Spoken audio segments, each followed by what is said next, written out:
Hi guys, welcome back to the channel. It's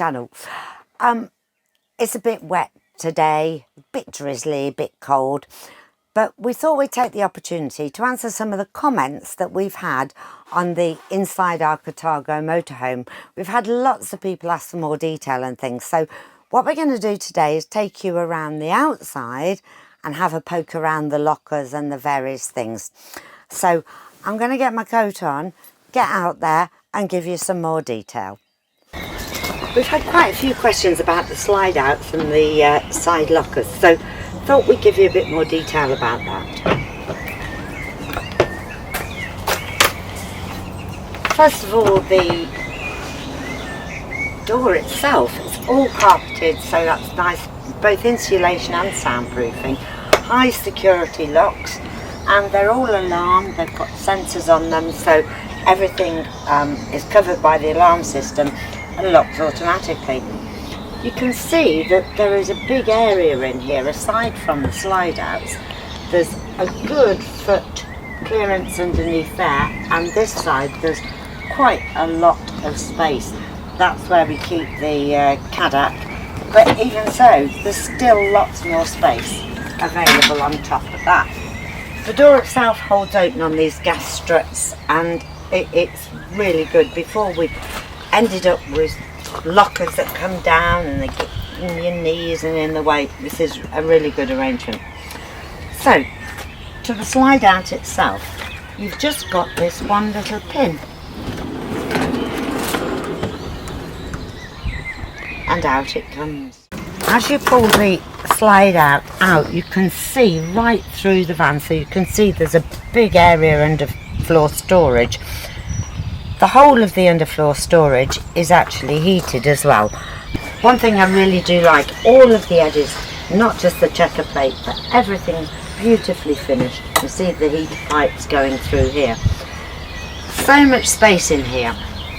Up to about here, it slides under the floor, so you have to be careful of the height. But from about there forwards, you've got really good height. Hence why this crate is a lot bigger than the others. And the whole thing's repeated the other side as well. Nice and secure with these. And we slide it back in. Also, you don't have to pack these inside the van. It's easy.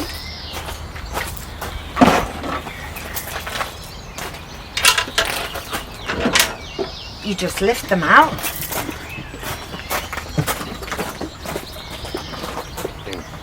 So you can see it now without the trays in it. It's a lovely action.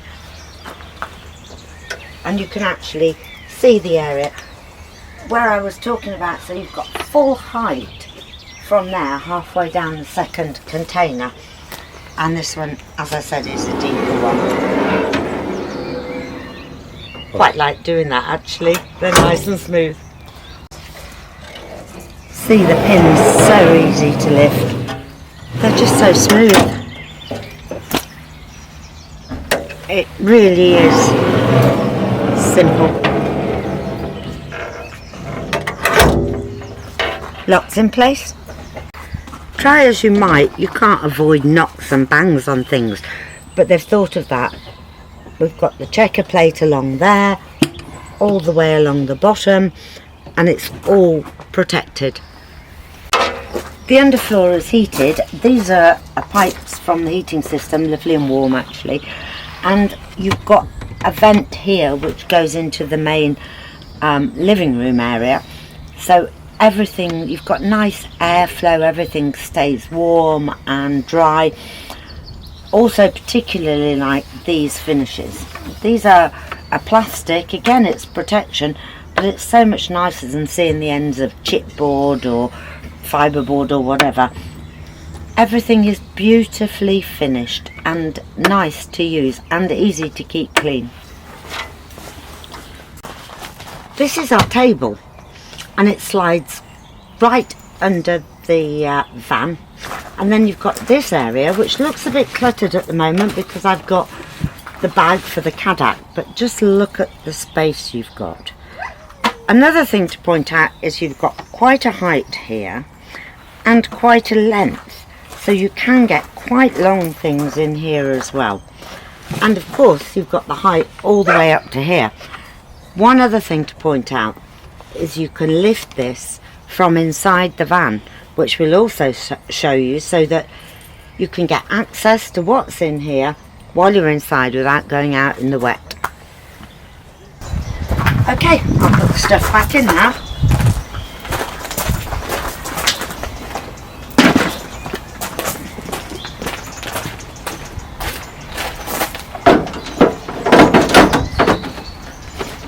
There is a load capacity for these.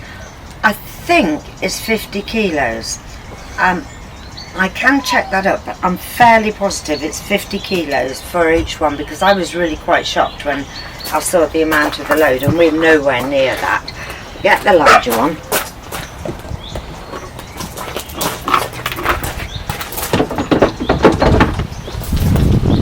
There's so much stuff in here that you normally struggle where to put it, but more than where to put it, it's how easy it is to get hold of when you need it.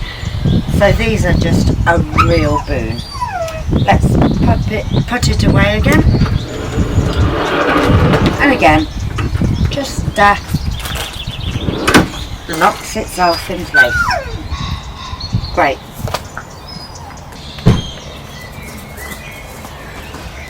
This is the AdBlue.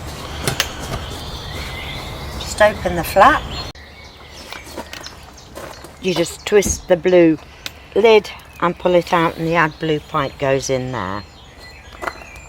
Don't need to fill it up too much, but there's indicators on the dashboard that tell you what status it is. We come past the door. I'll do more detail on this in another video, but that's the deadlock there, that's the keyless entry, and the door is something quite special, and that's why I'm going to give you some more detail. This is the fridge vent, and we do have covers for it, winter covers. This is the oldie vent for the gas and, well, it's electricity as well for heating. And this is the external gas point. So for your barbecue, and you get a nice finish like that. Just insert it, press and turn. Obviously this is your electric hookup, usual arrangement, and then we move to the garage.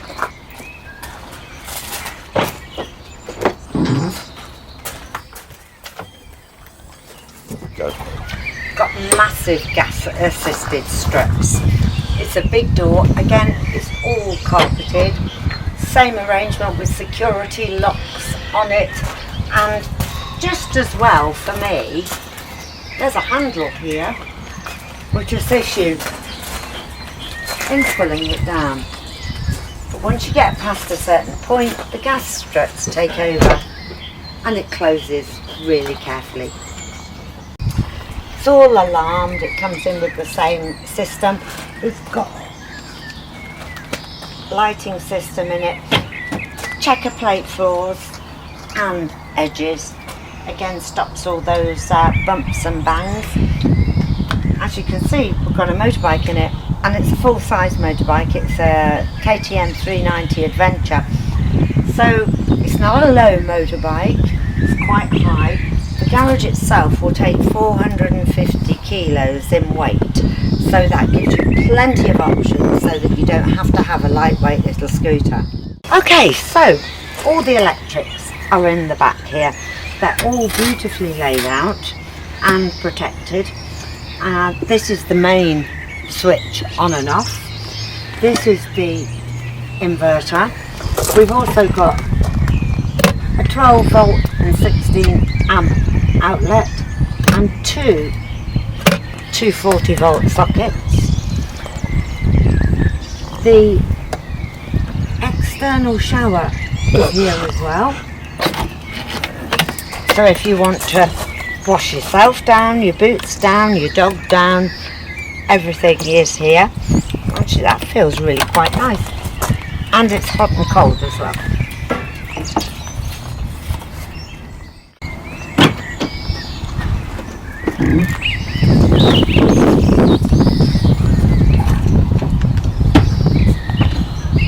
Hi there. Just to show you it's a through garage. And I'm stood in the garage, so you can see it's got considerable height here. So it makes life very easy when we're putting the bike in and out. I can get in front of it and steer it while Alan puts it in. So it's extremely good. So here's me. I am only 5'2", so good job I'm short. But even so, it's not as though you're bent over double as you do in some of the garages. So this is a really, really spacious garage. We've got 2 fold-up electric bikes in here. Obviously these are our bike jackets, helmets, so that makes it look a bit cluttered. But if we were a bit more fastidious in the way we hung things, and I guess we don't because we don't have to, then you would have bags of space. Let me just jump down from here.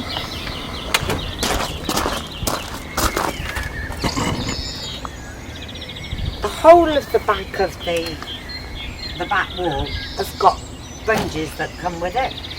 There are 2 rows of bungees. This is where we put our deck chairs and loop them in here. Well, I said 2 rows of bungees, there's actually 3. And there's a rail, I'm not sure you can see it, that goes all the way along the back, and you get tie downs that go in and twist, and that's how we tie down the motorbike. And they're on both sides, so you can strap anything down that you want to. At the top there's the emergency winding handle for the awning, which is electric, but if you do need to wind it in manually, you've got the winder there. Checker plate floor throughout, all durable and all carpet lined. So coming round to the other side of the van, this is the water filler cap, lockable as usual. Moving down, this is the LPG filler cap. We found that in a lot of places we can actually fill up with, or line up to fill up with diesel and the LPG, but you can't do them simultaneously. So this is one of the lockers that doesn't open automatically. The only one? The only one. For safety reasons, it's the gas locker. So in addition to the underslung tank, it helps if I turn the key correctly, we have a gas locker. Has a support. So this is the gas locker. We've got an underslung tank, which we'll show you in a minute. It does take 2 tanks. I think it'll take 2 11s, but they seem to be going out of supply. So we've got a 6 kilo bottle here. We also use this for our hose pipe. There's plenty of other places to use it, but primarily there's an airdrop because it's a gas locker. So that actually also means that any residual water can drain, and it's all aluminium all the way around. So good wet locker really as well, although we know we shouldn't use it for that.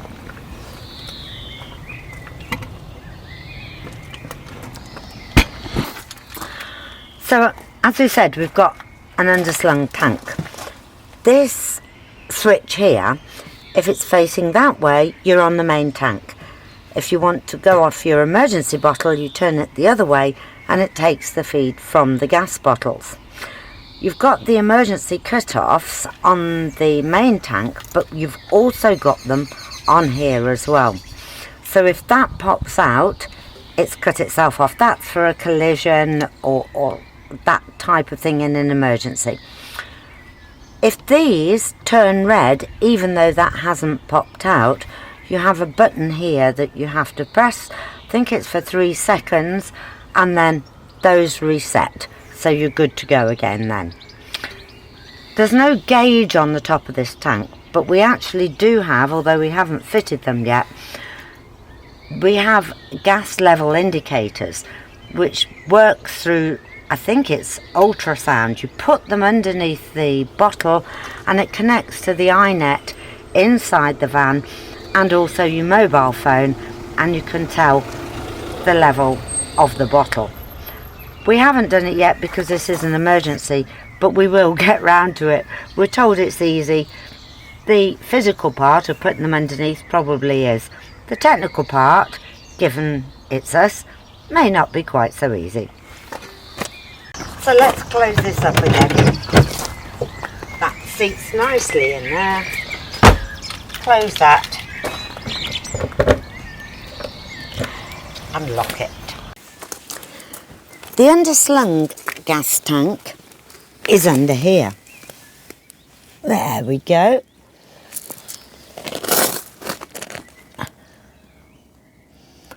Wine gas. We have been asked the name of the supplier. I think it's a German company. You'll see there's a key hole there. So to take that off, and behind that panel you've got all these safety cut-offs and what have you, you have to unlock it.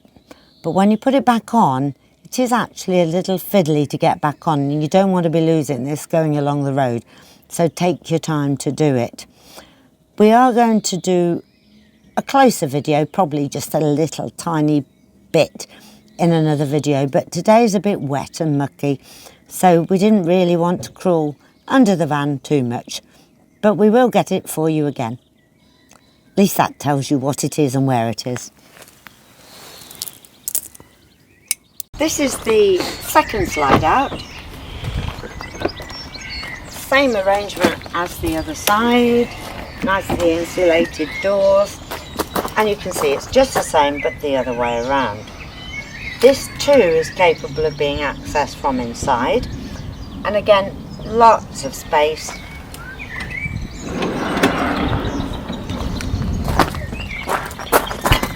And lots of stuff again.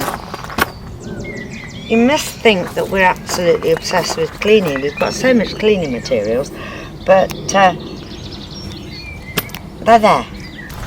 So pretty much the same applies as it did to the other side. So let's just slide that back, locked into position, and close it up. Last but one thing on this side is the fuel filler cap. Obviously it needs a key, which is a totally separate key. And then last but by no means least is the passenger door. Deadlock again. As you open it up, the step comes out. Sorry, it looks like it needs a bit of a clean. Close it again,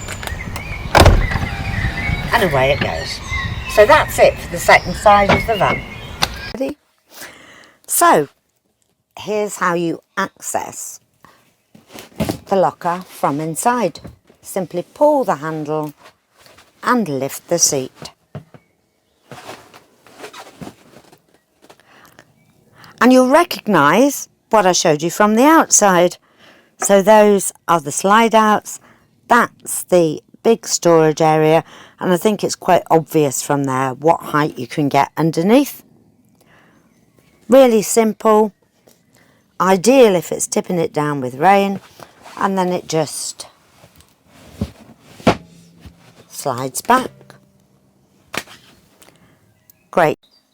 Back in the warm and dry now, and hopefully that's been useful for a few people. We're going to do another couple of these videos with more detail, for example on the cab and the various other systems, but we thought we'd just do a quick wander around the outside. Maybe we should have chosen a bit more of a sunny day.